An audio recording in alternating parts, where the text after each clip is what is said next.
نحمده ونصلي على رسوله الكريم اعوذ باللہ من الشیطان الرجیم بسم اللہ الرحمن الرحیم الصلاة والسلام علیکہ یا سیدی یا رسول اللہ وعلی آلکہ واصحابکہ واہل بیتکہ یا سیدی یا نور اللہ۔ محترم حاضرین، اللہ تعالیٰ نے قرآن مجید فرقان حمید میں ارشاد فرمایا،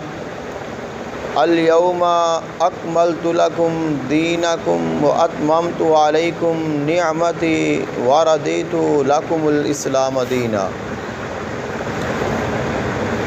ماہ محرم الحرام جاری اور ساری ہے، اور آج 9 تاریخ ہے ماہ محرم الحرام کی، اور کل 10 محرم الحرام ہوگا۔ تو آج کی جو رات ہے یہ بہت اہم ہے، اور آج کا دن اور کل کا دن یہ بہت خاص ہیں۔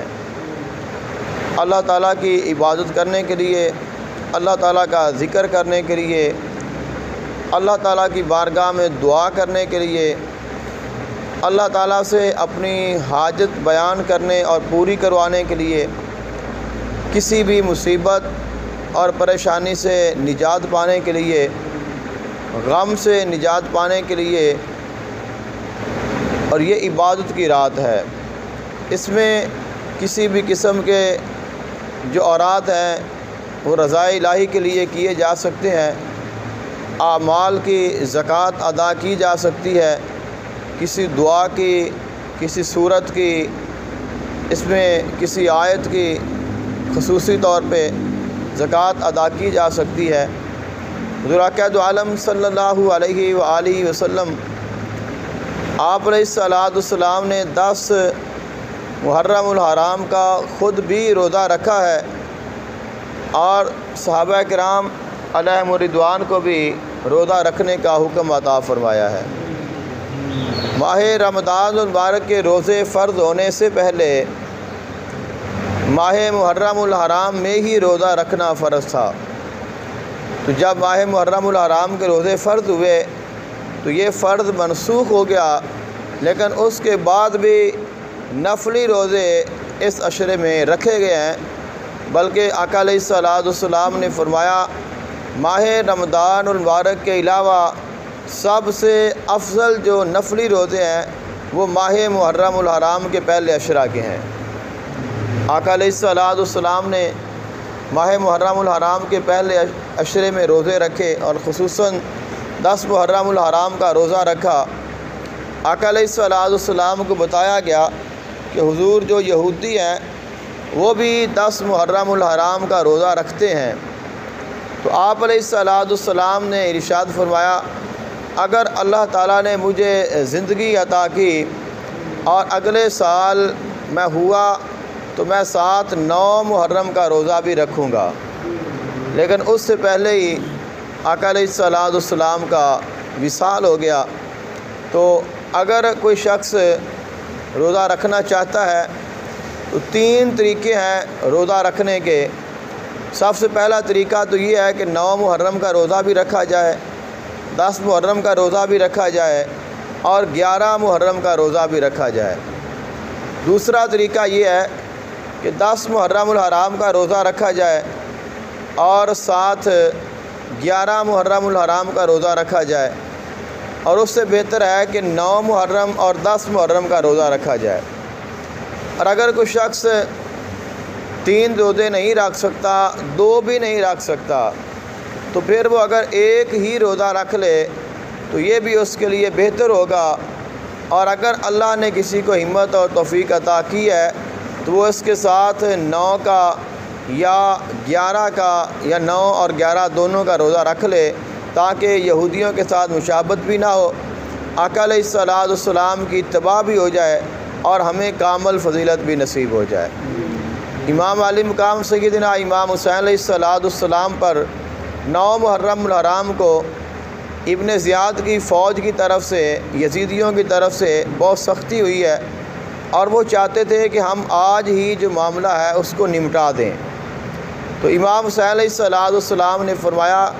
کہ ہمیں آج کی جو رات ہے وہ مہلت دے دو،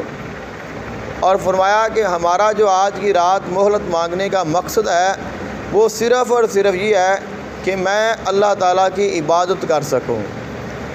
فرمایا کہ میں نماز پڑھ سکوں اور قرآن پاک کی تلاوت کر سکوں۔ تو آپ رضی اللہ تعالیٰ عنہ نے اس رات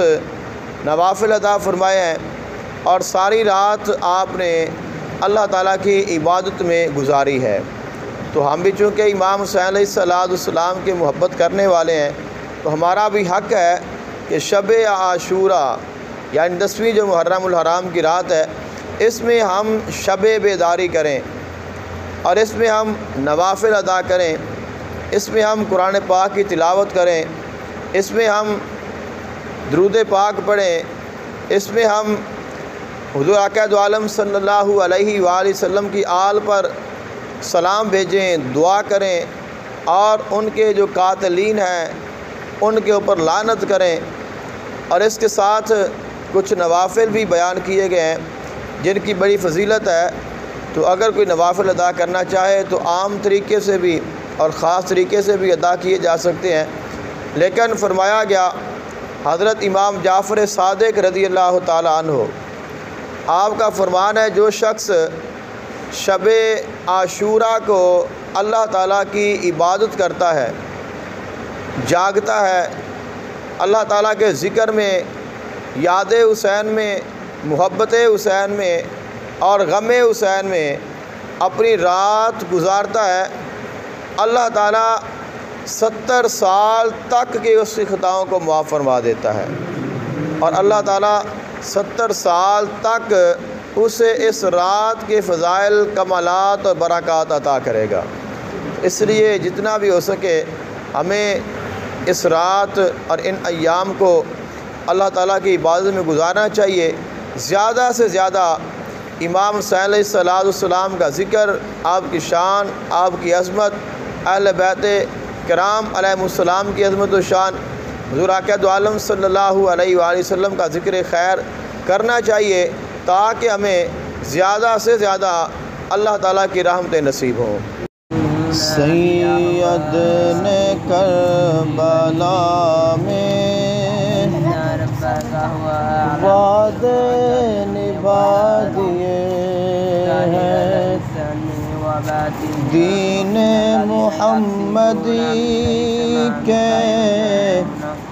گلشن کھلا دیے ہیں، سید نے کربلا میں وعدے نبھا دیے ہیں، دین محمدی کے گلشن کھلا دیے ہیں۔